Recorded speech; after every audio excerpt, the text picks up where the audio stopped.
ter uma reflexão aqui essa noite do amor de Deus.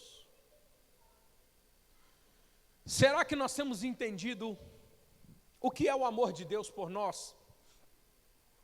O que esse amor tem feito por nós? E eu quero aqui refletir pelo menos 4 versículos. 2 Coríntios capítulo 5, versículo 14, 15, 16 e 17. Eu quero meditar com os irmãos nesses textos nessa noite, em nome de Jesus. Diz assim a palavra de Deus em 2 Coríntios capítulo 5, versículo 14. Pois o amor de Cristo nos constrange, julgando nós isto, um morreu por todos, logo todos morreram. Ele morreu por todos para que os que vivem não vivam mais para si mesmos, mas para aquele que por eles morreu e ressuscitou. Assim que nós daqui por diante a ninguém conhecemos segundo a carne. E se antes conhecemos a Cristo segundo a carne, já agora não conhecemos deste modo. E assim, se alguém está em Cristo, nova criatura é. As coisas antigas já passaram, e eis que se fizeram novas todas as coisas. Senhor, muito obrigado, Senhor, por ouvir a Tua palavra nessa noite, por termos a oportunidade de entender a dimensão do Teu amor por nós, em podermos ter essa revelação aos nossos corações. Ajude-nos a crescermos em graça e em conhecimento, em nome do Senhor. Amém e amém. Pode tomar seu assento.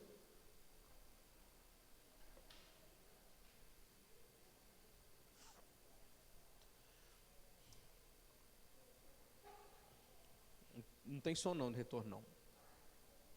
Olhe bem, estamos, essa semana que passa eu comecei a dar uma aula no Carisma, por isso que eu não estive aqui na quarta. Tem 4 irmãos da nossa igreja que são alunos lá do Carisma.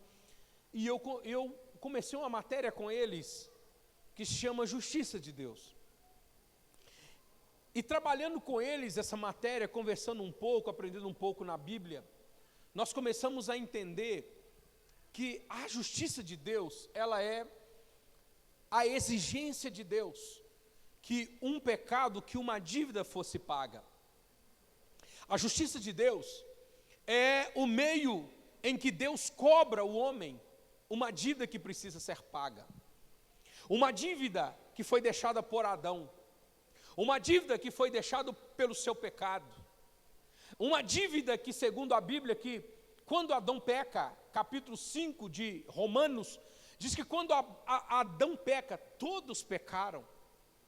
E no capítulo 3, versículo 23 também de Romanos, diz que todos pecaram e destituídos foram da glória de Deus. Mas a justiça de Deus mostra em toda a história Deus se irando com o pecado. O pecado fazendo separação entre o homem e Deus. O pecado fazendo separação entre a vontade de Deus com esse homem que de uma vez por todas, ele é separado de Deus. Ele é distanciado de Deus. Mas a justiça de Deus, ela trabalha paralelamente ao que chamamos, ou que a Bíblia chama de amor de Deus. E esse amor de Deus, no capítulo 3, versículo 16 de João, diz que Deus amou o mundo de uma tal maneira, para que todo aquele que nele crê não, mas tenha o quê? Veja que ele está mostrando esse amor de Deus. Esse amor de Deus que ele é o maior interessado que o homem pague a dívida para ele próprio. E é uma dívida que é paga, e é tão interessante que é uma dívida que é paga não pelo homem, por suas condições, porque mostra claramente que o homem está morto nos seus delitos e nos seus pecados. Nos seus delitos e nos seus pecados. Esse homem que está distante, esse homem que está morto, não teria condições alguma de pagar aquela dívida. Mostra então a Bíblia que, desde o Antigo Testamento, Deus ele promete que Deus providenciaria o meio do homem ser salvo. O meio do homem, o meio pelo qual o homem seria resgatado. Por quê? Porque dele próprio ele não conseguiria fazer isso.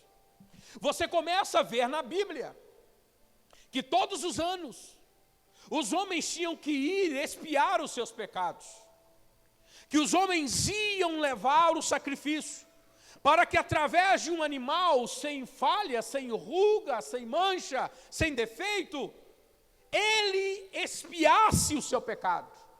Mas todos os anos precisava que aquilo ocorresse, porque era provisório, para aplacar a ira de Deus. Mas diz que o amor de Deus estava preparando algo superior. Esse sacrifício, ele se concretiza na vinda de Jesus.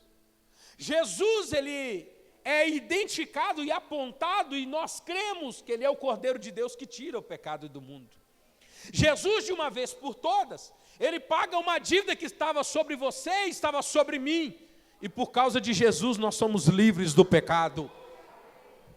Entenda aqui que a dívida que é paga é a herança que nós recebemos, que desde criança nós nascemos no pecado, herdamos de Adão o pecado. Essa dívida foi paga por Jesus, mas o seu próprio pecado que você comete, você deve pedir perdão a Deus, você deve confessá-lo. Você não pode tratar o seu pecado como um animal de estimação. O seu pecado, ele tem que ser mortificado. Nós temos que amar a Deus todos os dias, lembrando que nós não deixamos de ser pecadores, só que hoje nós somos pecadores que fomos resgatados pelo poder do sangue de Jesus Cristo. Paulo aqui então, eu poderia prolongar um pouco mais, mas eu introduzo dessa forma, mas eu quero que você entenda que a partir do versículo 14, Paulo ele começa dizendo que o amor de Cristo nos constrange. O que é constrangimento? Constrangimento é você se sentir imerecido de alguma coisa que é feita por você. É alguém, digamos assim, alguém que você dá um tapa na cara dela e ela vira para você e diz, mas ainda assim, eu te amo. Constrangimento. Aquela vergonha que bate, porque ao invés da pessoa nos tratar como nós merecíamos, ela nos tratou com honra, nos tratou com amor. E é por isso que Paulo começa a dizer que o amor de Deus nos constrange, porque quando a gente começa a entender o amor de Deus por nós, a gente vê que nós não estamos fazendo favor nenhum para Deus, que nós não estamos fazendo favor nenhum para Deus pregando, cantando, vindo na igreja. Nós estamos agradecendo a Ele pelo que Ele fez pela nossa vida. Paulo ele diz que esse constrangimento ele vem em decorrência de quê? Em decorrência de que um morreu por todos e todos logo morreram. Ele diz aqui que esse constrangimento ele vem por quê? Porque o mundo, nós estávamos mortos nos nossos delitos e nos nossos pecados. Nós estávamos, o que a Bíblia diz aqui, para dizer no linguajar que você entenda fácil, é que nós estávamos mortos para Deus, mas estávamos vivíssimos para o pecado. Estávamos mortos para viver com Deus. Estávamos mortos para ter comunhão com Deus. Estávamos mortos para ouvir a Deus, mas estávamos muito vivos para ser conduzido pelo pecado, para sermos conduzidos por Satanás. Mas quando Cristo morreu por todos, sabe quem é todos? É você e é eu. Diz que quando Cristo ele morre por todos, agora diz que todos também morreram. Sabe o que acontece agora? Nós morremos para o pecado, oh glória a Deus. Nós morremos para o mundo, nós morremos para os prazeres carnais. Só que agora a gente está vivo para Deus, aleluia. Aleluia, pode aplaudir a Ele. Aquele homem que um dia estava vivo para o pecado, fazendo o que o pecado queria, mas não conhecia a Deus. Aquele homem que era escravo de Satanás, agora, ele olha para o pecado e diz: eu te odeio, pecado. Eu não quero você mais. Eu quero que você morra. Eu estou morto para você, mas eu estou vivo para Deus. Sabe o que é isso? Nós semana passada pregamos sobre o endemoniado gadareno. O homem estava vivíssimo para o pecado, para a loucura, para viver em cemitério. Mas um dia chegou Jesus. Chegou Jesus e libertou aquele homem. O pecado não mandou mais na vida dele. Mas a partir daquele dia ele se tornou um missionário das maravilhas de Deus. A partir daquele dia ele se tornou um porta-voz das maravilhas de Deus. A partir daquele dia ele começou a dizer: eu sou livre para a glória do nome do Senhor Jesus Cristo. Sabe por quê? Porque tudo isso, porque o amor de Deus nos constrange. Porque Deus não está olhando o seu antepassado. Deus não está olhando qual é o cacique da sua família. Se a sua família é o mais rico, e se for mais rico, não tem problema. Não é a riqueza ou a falta dela que vai impedir você de chegar a Deus. Porque Jesus possibilitou que nos achegássemos a Deus. E o que Paulo diz que Cristo ele fez algo por nós, que era impossível fazermos por nós próprios. Paulo está dizendo aqui que nós estávamos mortos nos nossos delitos e pecados. Nós estávamos afundados no pecado, sem condições de sair do pecado, sem condições de sair do vício. Mas a Bíblia diz que tem uma mão forte, que foi lá no lodo, lá no esgoto do pecado, e nos tirou de lá, e nos colocou na presença de Deus novamente, e nos colocou na presença daquele que tudo pode, daquele que é poderoso. Mas Paulo, no versículo de número 15, ele vai dizer uma coisa tão importante, que ele diz assim que ele morreu por todos, para que os que vivem não vivam mais para si mesmos, mas para aquele que por eles morreu e ressuscitou. Jesus nos comprou com teu sangue. Quando o diabo olha para nós, ele não vai ver somente o fulano que mora no endereço tal, na rua tal. O diabo ele tem que ver um homem e uma mulher que foi comprado pelo poder do sangue de Jesus Cristo. Nós somos propriedade, porque aqui o que Paulo diz é o seguinte, que nós não vamos viver para os nossos prazeres mais,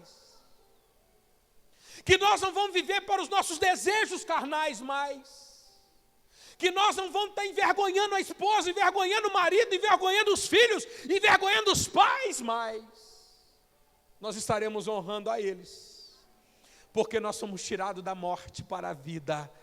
Nós somos tirados da morte para a vida, nós somos ressuscitados, e sabe quem que manda na nossa vida hoje? Jesus. Sabe quem que é o dono da nossa vida hoje? É Jesus. Sabe quem que tem direito na nossa vida hoje? É Jesus. O pecado não te comanda mais, o diabo não te comanda mais, mas nós vivemos para a glória do nome de Jesus. Quem vive para Ele, aplauda Ele mais forte, meu irmão.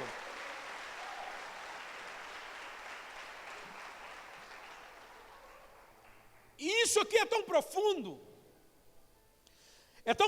que no versículo 16 ele vai dizer assim, que nós daqui por diante, ninguém conheceu mais segundo a carne. Sem antes conhecermos a Cristo segundo a carne, agora não o conhecemos deste modo. Sabe o que diz aqui? Você está onde você está, não é pela condição humana. Não foi o status humano, não foi o esforço humano que te colocou diante de Deus. Foi Jesus. Sabe o que a Bíblia diz? Ninguém um dia vai chegar diante de Deus e bater no peito e falar: eu sou melhor. Todo mundo que vai chegar diante de Deus vai apontar para Jesus e dizer: Ele é o melhor. É por Ele que eu fui salvo. É por Ele que eu fui liberto. Porque eu achava que um dia eu ia morrer, mas Ele chegou e me livrou, Ele chegou e me libertou. Sabe o que todo mundo tem que ver na nossa vida? Sabe o que tem que ver na nossa vida? É isso que é o sentido da pregação do Evangelho. Não é merecimento. Nós não temos o que temos e somos o que somos por merecimento próprio. É graça. Mas entenda uma coisa, irmão, foi de graça para nós, mas não foi de graça para Jesus. A graça é favor imerecido, é algo que veio de graça, não é mérito nosso, mas aquele que trouxe a graça até nós, ele teve de pagar. Foi de graça para você, foi de graça para mim, mas não foi de graça para Jesus.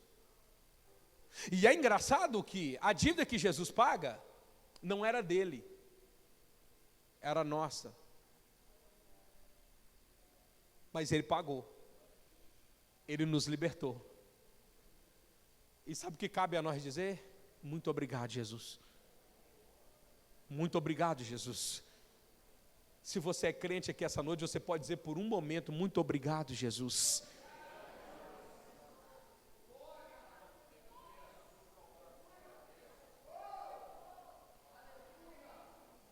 Por certo, você não está muito alegre, porque muitas coisas não deram muito certo para você essa semana.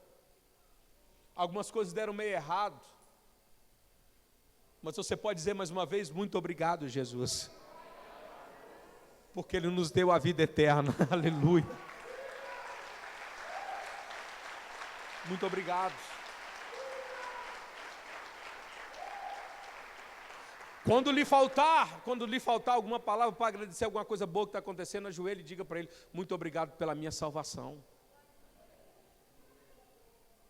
Muito obrigado pela sua graça. Muito obrigado pela sua libertação. E quando você começar a agradecer a Deus, você vai ver que perto de você Jesus tem curado pessoas perto de você. Jesus tem libertado pessoas perto de você. Não deixa o diabo te enganar, não deixa o diabo te cegar. Quando o diabo quiser colocar você rebeldinho contra Jesus, colocar você bicudinho contra Jesus, vire para o diabo e diga assim, para trás de mim, Satanás, vira para Jesus e diz, muito obrigado, porque o Senhor morreu pelos nossos pecados. Vira para Ele, não fica batendo papo com o diabo, não, só manda com o diabo, não, só tira ele da história e diz, Jesus, Tu és o Rei da minha vida, Tu és o Senhor da minha vida. Versículo 17, nós estamos preparando para termos uma ceia. E é por isso que no versículo 17, Paulo, ele conclui dizendo assim, e assim, se alguém está em Cristo, nova criatura é. As coisas antigas, velhas se passaram e tudo se fez. Tudo se fez. O seu passado já era, meu irmão. Tem gente que não entendeu. O seu passado já era, meu irmão. O seu pecado que você cometeu lá atrás foi lançado no mar do esquecimento. Então você tem que ter vergonha do teu passado. Tem gente que estufa o peito, igual aqueles galinhos garnizé. Quando vai falar da vida dele hoje, fala igual um crente miserável, que é crente galinha de Angola, tô fraco. Na hora que vai falar do que ele era, mas quando eu era do mundo, estufa o peito. Mas eu botava para quebrar. Mas eu girava o giraia. E eu era bom de briga, eu pegava 10 na porrada, é o dito, né? E batia em todo mundo. Você tinha que ter vergonha do seu passado, meu irmão. Sabe o que Paulo está dizendo aqui? Sabe o que Paulo está dizendo? Que tudo se fez novo, meu irmão. O novo nascimento. Vamos pegar um exemplo, está aqui o Joselito. O Joselito, quando ele nasceu de novo, o antigo Joselito já era Joselito. Agora há uma nova criação. Tudo se fez novo, tudo se fez novo, tudo se fez novo.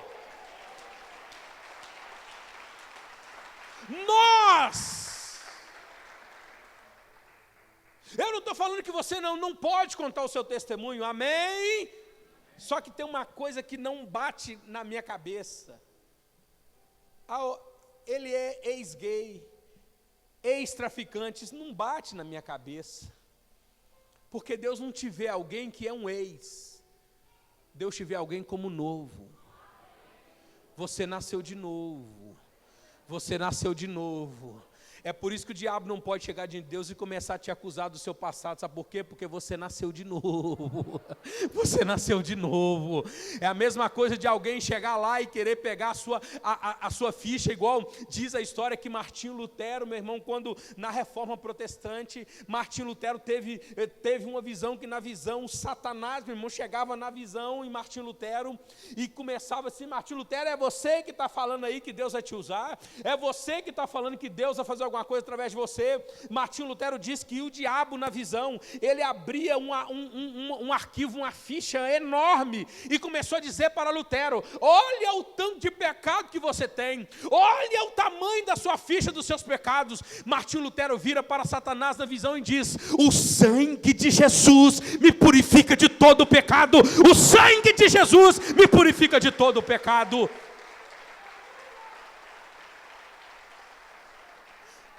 Foi por isso que Jesus, ele vira para Nicodemos, capítulo 3 de João. Jesus disse: você não pode ver o reino dos céus se você não nascer de novo.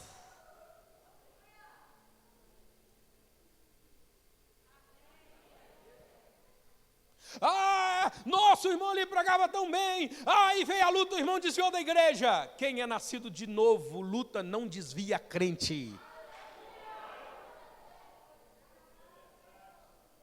Ele gostou, ele pode ter gostado do som, pode ter simpatizado com o jeito que o pastor prega, simpatizado com o carinho da igreja, mas não é isso que vai fazer você ser sustentado na presença de Deus. O que vai te sustentar é nascer de novo, é nascer da água e nascer do Espírito.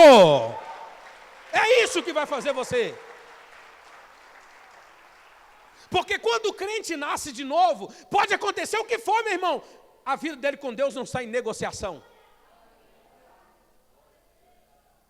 Ele pode chutar todo tipo de barraca, mas quando ele olha a vida dele com Deus, aquela ali ninguém toca, porque Jesus eu não abandono, Jesus eu não deixo, Jesus eu não deixo, Jesus eu não deixo. Sabe por quê? Porque a sua velha vida, meu irmão, ela ficou para trás, tudo se fez novo, tudo se fez novo, somos feito nova criatura, nós somos nova criação. Sabe o que a Bíblia está querendo dizer aqui? Sabe o que o texto está querendo dizer para nós aqui? Está querendo dizer que quando Deus ele cria todas as coisas, olha que interessante, Deus ele cria todas as coisas, Deus cria um jardim, ele cria esse jardim e coloca o homem dentro do jardim do Éden. Naquele jardim Deus visita o homem, naquele jardim Deus vai na viração do dia visitar o homem. Só que esse homem peca, esse homem é expulso do jardim e esse homem perde a comunicação com Deus. Diz agora nessa nova recriação, sabe o que Paulo está querendo dizer aqui? Que Deus ele cria um novo jardim, só que esse jardim agora não é físico, esse jardim está dentro de cada um de vocês. Só que agora Deus não vem visitar você no jardim, só que agora o Espírito Santo vem morar conosco,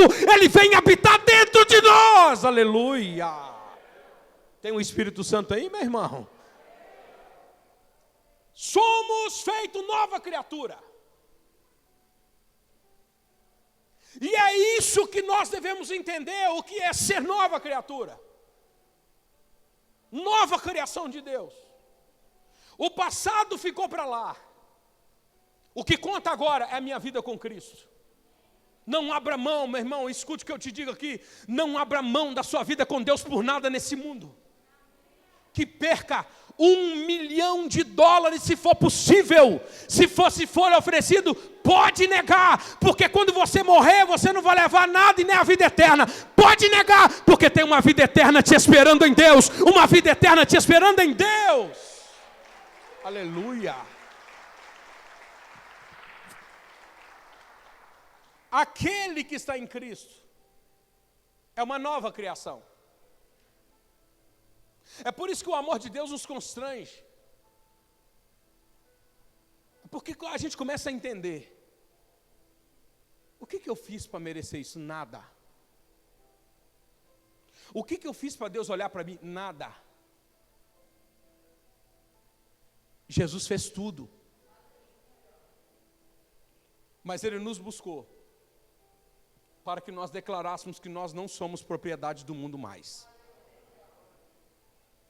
Eu estou pregando aqui para crente, se tem crente aqui, diga glória a Deus. Eu estou pregando aqui para pessoas aqui ouvirem e entenderem que nós não somos do mundo mais. Deus veio aqui te lembrar de uma coisa, que você não é do mundo mais. Deus veio aqui te lembrar, se o mundo está te perseguindo, se o mundo está se injuriando contra você, se o mundo está fazendo tudo para acabar com você, Jesus ele falou, é por isso que o mundo te odeia, porque você não é propriedade do mundo, você é propriedade do céu. Mas não preocupa não, o mundo vai te perseguir até o dia que Jesus vier te buscar. Quando Jesus nos buscar, a dor vai acabar, o sofrimento vai acabar, e a vida eterna está nos esperando para a glória do nome de Jesus. Coloque-se em pé no seu lugar nessa noite.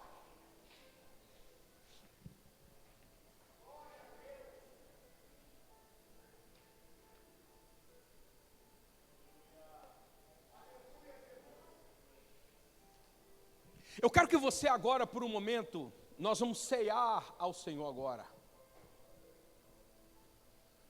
E nesse momento da ceia,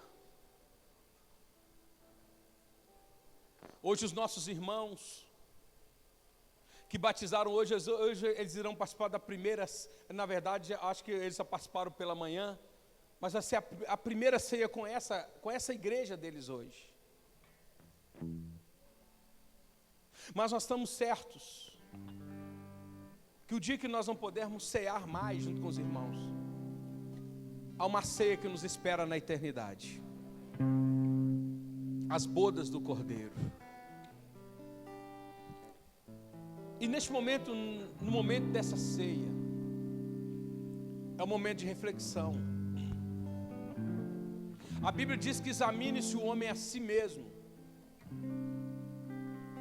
Se você é propriedade de Jesus, pode ceiar.